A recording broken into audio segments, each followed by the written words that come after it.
Bonjour à tous et bienvenue dans ce nouvel épisode de Nature Co, votre magazine environnemental animé par Renatura Congo, une association de protection de la biodiversité spécialisée dans la sauvegarde des tortues marines. Considérée comme un véritable laboratoire flottant, la goélette Tara et son équipage parcourent le monde pour en apprendre plus sur l'océan et son fonctionnement. Après avoir organisé plusieurs expéditions à travers le monde, avec des objectifs différents, c'est maintenant sur le microbiome, donc le monde de l'invisible, que les scientifiques de Tara se concentrent. Douglas, un scientifique membre de l'équipage, va nous expliquer un peu plus en détail Tara, la goélette, ses origines et ses perspectives dans le futur, ainsi que son quotidien en tant que biologiste marin sur le bateau.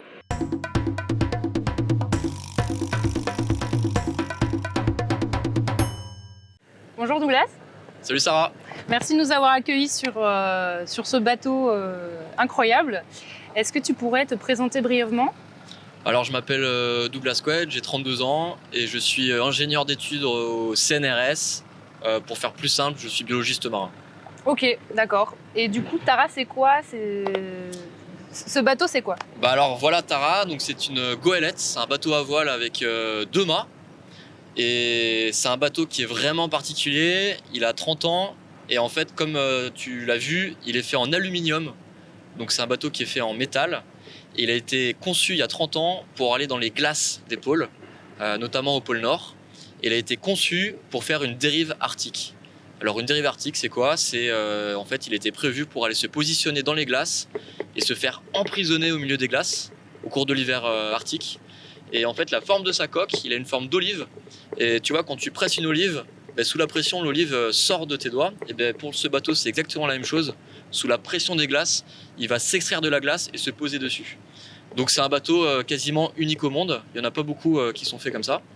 Et donc voilà ce qui en fait un bateau particulier. Et donc il y a environ 13 ans, il a fait cette fameuse dérive arctique. Pendant presque 1 an et demi, il est resté emprisonné dans les glaces. Pendant la nuit polaire notamment. Et il y avait une dizaine de personnes à bord qui vivaient pour faire des projets scientifiques et vivre cette aventure incroyable, quoi.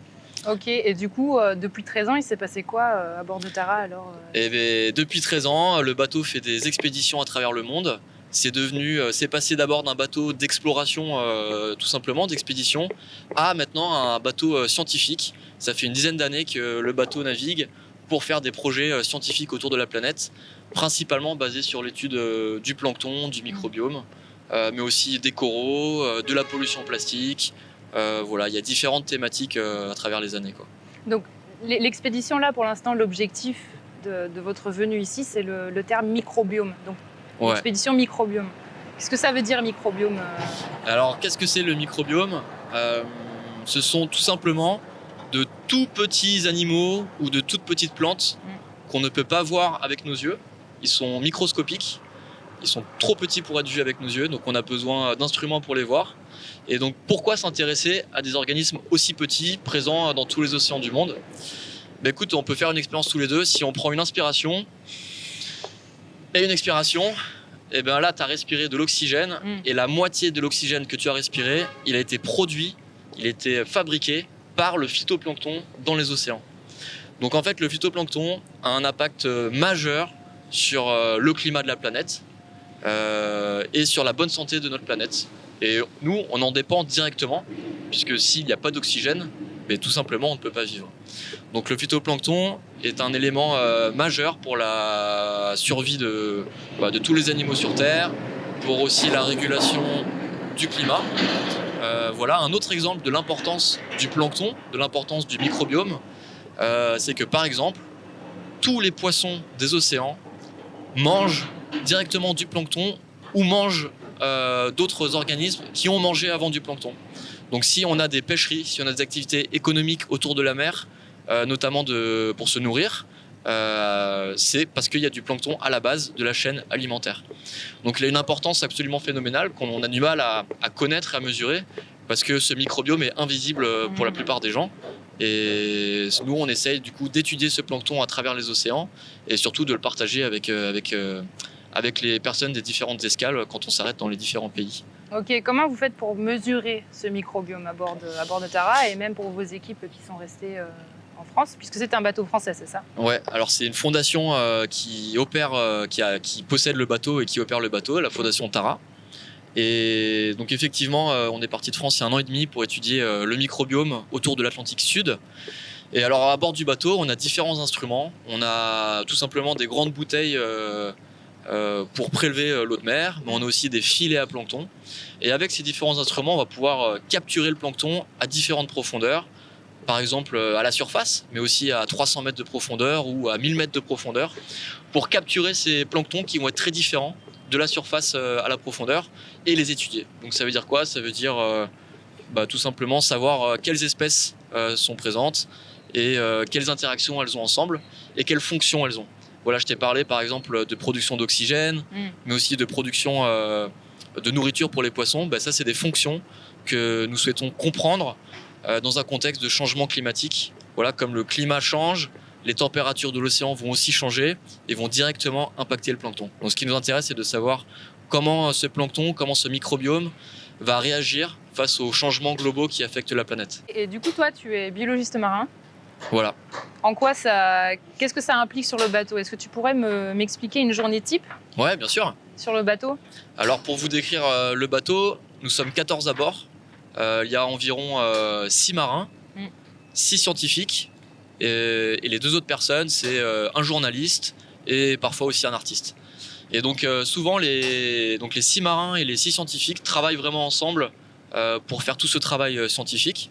Donc là, le bateau, par exemple, va partir dans quelques jours pour la Gambie. Et en cours de route, sur ces 5 semaines de voyage, le bateau va s'arrêter une dizaine de fois à des endroits bien précis qui ont été identifiés parce qu'ils sont intéressants à étudier. Et alors là, on arrête le bateau pendant 1 jour ou 2 jours. Et puis toute la journée, les scientifiques et les marins vont travailler ensemble pour déployer des instruments dans la mer. Donc des bouteilles, des filets à plancton, ou des instruments un peu plus complexes pour faire une étude des différentes profondeurs. Voilà. Donc par exemple, on va travailler 12 heures, 14 heures de suite sur le pont pendant une station pour essayer d'avoir une meilleure image possible de l'endroit. Ok. Tu as parlé d'escale. Ouais. Pour l'instant, le bateau, il est passé par où? Et il va passer par où? C'est quoi les prochaines étapes et c'était quoi les anciennes étapes dans le monde? Dans le monde, alors pour cette mission actuelle, le bateau est parti en décembre 2020 de Lorient, en France, où il a rejoint le sud du Chili, en Patagonie, à Punta Arenas. Et là, la mission scientifique a vraiment commencé. Et donc on a fait escale au Chili pendant 3 à 4 mois.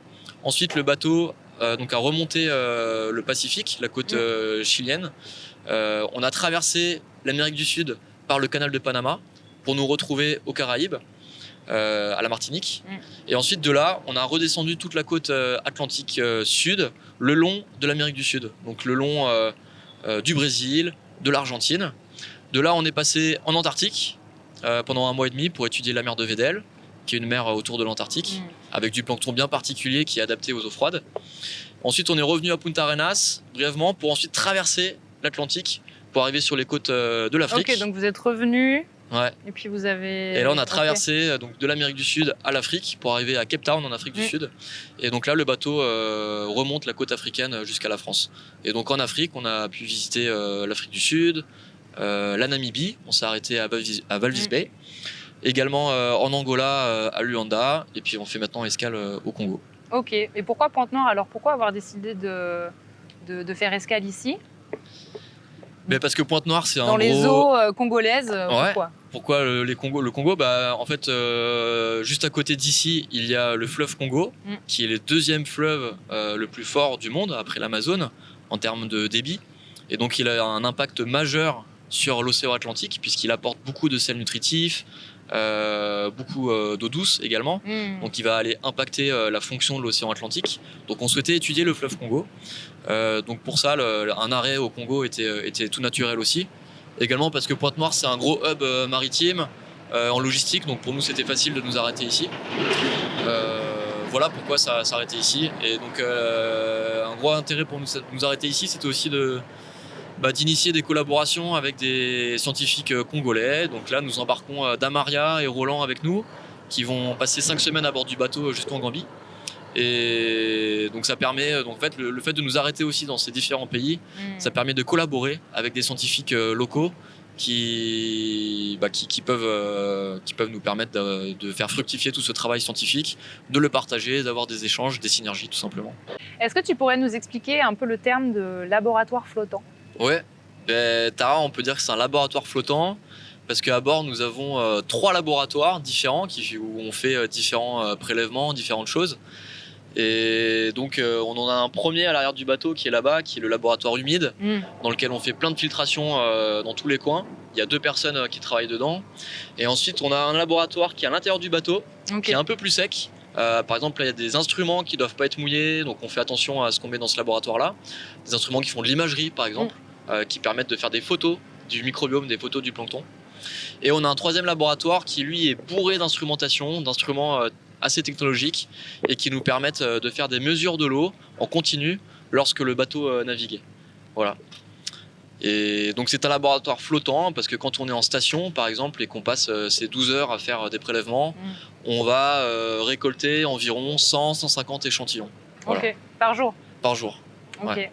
Donc tout ça stocké après Tout ça stocké, et donc c'est pour ça que tous les 2-3 mois on est obligé d'envoyer ça parce qu'on n'a plus la place de stockage suffisante. Okay. Et donc c'est une vraie logistique à bord quand on fait ces journées-là parce que y a toute la vie du bateau qui est dédiée aux activités de prélèvement, et donc on se relaie entre scientifiques et entre marins. Il y a aussi les heures de repas qui doivent continuer à se passer. Donc Carole elle continue à opérer en cuisine pour qu'on puisse manger à midi, qu'on puisse manger à 19h. Il y a toujours les équipes qui sont de service, de vaisselle, qui doivent continuer aussi à travailler. Et donc il y a toute cette organisation un peu particulière pour que la vie du bateau continue quand même. Ok. En termes d'échantillons, même si vous ne les traitez pas directement sur le bateau, est-ce que dans les eaux congolaises, vous avez déjà pu observer certaines choses? Alors, peut-être des premiers résultats, ou c'est déjà trop tôt? Alors c'est beaucoup trop tôt pour nous, puisque pour information, donc les échantillons ils sont encore à bord, ils n'ont pas été analysés. Ensuite, quand on va les envoyer, ça va mettre plusieurs mois à ce qu'ils soient analysés par les laboratoires. Et ensuite, ça va mettre du temps à ce que les données soient interprétées par les chercheurs. Donc par exemple, les données de la mission actuelle, on peut dire que les premières publications scientifiques, les premiers résultats, n'arriveront que dans 1 an, voire 2 ans. Les tout premiers. Après, effectivement, c'est vrai qu'on a pu voir l'impact du fleuve Congo, par exemple, sur l'Atlantique. On a pu noter, par exemple, son courant, son étendue, etc. Mais j'ai pas de mesures plus fines à vous dire pour le moment. Du coup, pendant les escales, qu'est-ce que vous faites en fait? Vous vous reposez, vous rechargez un peu de la nourriture? Qu'est-ce que vous faites pendant des escales? Eh bien, on se repose pas trop pendant les escales, c'est plutôt des temps forts, puisqu'il y a beaucoup d'activités, d'agitation aussi. Le but des escales, il y a déjà un but technique qui est de faire le réapprovisionnement en nourriture par exemple, mais aussi en gasoil ou en personne, on change les équipes, etc. Donc il y a un besoin, je dirais, technique et logistique. Et il y a une autre volonté aussi pendant les escales, c'est de partager ce qu'on fait à bord au grand public. Et donc souvent dans les escales sont organisées des visites sur le bateau ou dans d'autres lieux, comme c'est le cas ici à l'Institut français du Congo. Donc là, pendant toute la durée de l'escale, il y a une exposition par exemple qui est en place à l'Institut français du Congo, qui parle de la mission actuelle. Nous, on sera présents sur place pour échanger avec le public, montrer des vidéos, des films. Donc voilà, il y a aussi cette volonté de partager ce qu'on fait à bord et de porter ce message de protection de l'océan, puisque en fait, l'océan régule tellement de choses vitales pour nous, mais aussi pour la planète, qu'on essaie un peu de parler de l'océan et de la bonne santé des océans, que c'est important pour tout le monde. Même si on n'a pas de lien avec la mer, finalement, c'est très important de s'en soucier et de le protéger. Ouais. Là, on va arriver à la fin de l'interview. Ouais. Si tu avais un message à donner aux gens qui nous regardent, ce message est libre. Ok. Je vais revenir sur ce message de protection des océans qui sont très importants pour notre avenir. Et après, un message plus personnel pour des jeunes, s'il y a des jeunes qui regardent vos vidéos, c'est de suivre ses envies et de trouver des métiers passionnants. C'est ce que je leur souhaite à tous, quoi. Ok. Merci beaucoup d'avoir participé. Merci à toi, merci à vous d'être venu visiter le bateau. Et bon succès pour les prochaines escales. Merci beaucoup. Voilà.